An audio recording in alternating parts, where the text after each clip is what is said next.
Hi, I'm Simi Rayet. I'm the founder and principal psychologist of Wellbeing Face, a psychology, coaching and consulting practice. For the last 2 decades, I've been passionately working with leaders globally to elevate their leadership impact and help them create more inclusive work environments.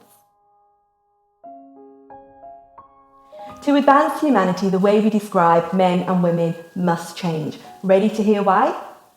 When life is busy with places to go, things to do, people to see, decisions to make, we easily fall into autopilot mode.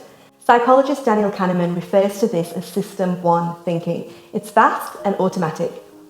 When we're in System 1 thinking, we're susceptible to our biases, prejudices and stereotypes all kicking in, and we become oblivious to the way in which they shape our world day in, day out. From the way in which we smile and gravitate to those that are similar to ourselves, we seek input and time from those that we relate to. We dismiss, interrupt and overlook those that we don't connect with. Yet we all like to believe that we're inclusive of everyone. The science in fact shows that we're not as inclusive as we like to think, especially to those that we don't perceive to be similar to ourselves. To be inclusive, it's not going to happen automatically. It's a conscious decision that needs to be made.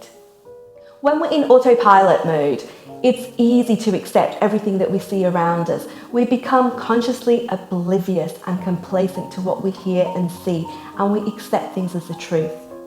The thing is, when we're in System 1 thinking, what we believe to be the truth often is not reflective of reality. How often do you question what you hear and what you see?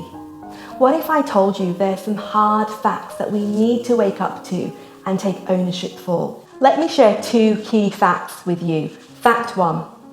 The stats show that women earn 32% less than men for doing the same role. Where is the fairness in that? When you look at your daughter in the eyes and you explain that she can be anything she wants to be when she grows older, but just remember you won't be paid the same as men because you're a girl. What does this really say about how much we value and reward 50% of the population for what they do? How does that message sit with you? It's not comfortable for me. Fact 2. Suicide rates are on the rise. 2/3 of deaths globally across all age groups are by men. Being a mum of 2 young boys, I fear this fact. Trying to nurture them to be well-balanced humans that know their worth. The probability and odds are not looking good. I'm not comfortable with this, are you? Many men feel they're unable to measure up to the stereotypical traits collectively we've imposed and we hold them to. No wonder they feel unworthy and many feel unable to conform.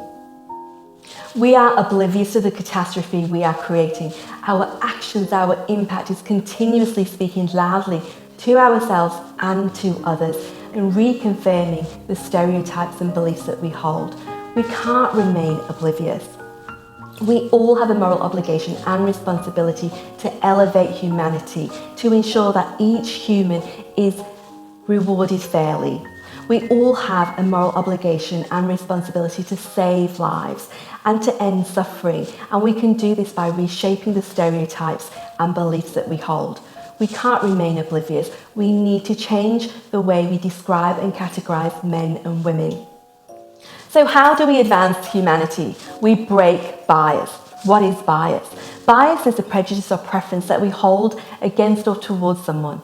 We all have bias. It helps us make sense of the world around us. But we're not born with bias. Bias is learnt through our childhood, through experiences we've seen or heard. Stereotypes are the images and descriptions that we've heard time and time again and seen, and they become our truth. We have these mental associations of what men and women should be like. And we now take these as facts, but essentially they are based on our beliefs. If bias is learnt, it can be unlearned. So how do we unlearn bias? We understand the complexity of it and how it works. Bias kicks in when we are short of time. We've got lots going on, we're multitasking and trying to make a decision based on incomplete information. Bias kicks in when we're not following best practice and structure. Bias also kicks in when we're relying on our first impressions or making decisions based on those initial judgments and the bias and the stereotypes that we default to. Our brains dislike ambiguity. We're constantly trying to make sense of the world around us based on our beliefs and expectations. These feed our stereotypes, and in turn we obliviously live up to these stereotypes, therefore becoming a self-fulfilling prophecy. So for example, are women paid less than men because there's a collective expectation that women should be caring for children and therefore don't spend as much time dedicated to their work as men?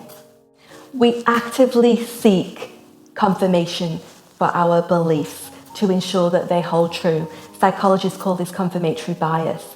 And when the information is contrary to what we believe, we will discount it, even if it is fact. For example, when you think of an astute, successful banker, which gender comes to mind? It becomes more complicated when we explore the innuendo effect, the work by Susan Fiske. Her research shows that our brain will create impressions from the descriptions of what has been said and not said. Her work shows that we will create a negative impression from positive descriptions when we leave out one of the two fundamental dimensions of social perception, warmth and competence. So for example, someone described as being solely competent will be perceived as being cold. Someone described as being solely warm or very warm will be perceived as being incompetent. It's plain to see we need to shift the way in which we describe men and women so both can be perceived and celebrated as being warm and competent.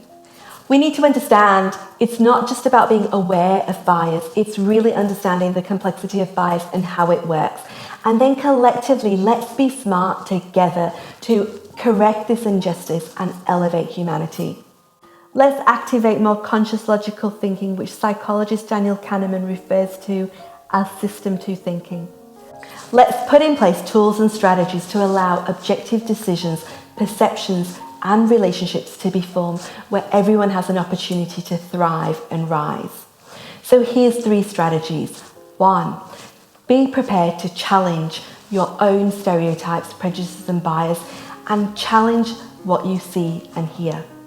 Secondly, let's change the way we describe behaviour. Let's use gender-neutral language to describe certain roles and also be mindful of the way in which we create job advertisements and the way we appraise others' performance. Thirdly, let's be more aware of how we talk to our children and avoid using generalizations. Children are smart, just as we talk to them about culture and problem solving. Let's educate them on how to become more bias conscious. Let's make a change together to elevate humanity and make the world a fair and more happier place. Let's together break bias, relearn and reshape a world regardless of gender where everyone can thrive and rise. Ready to play your part?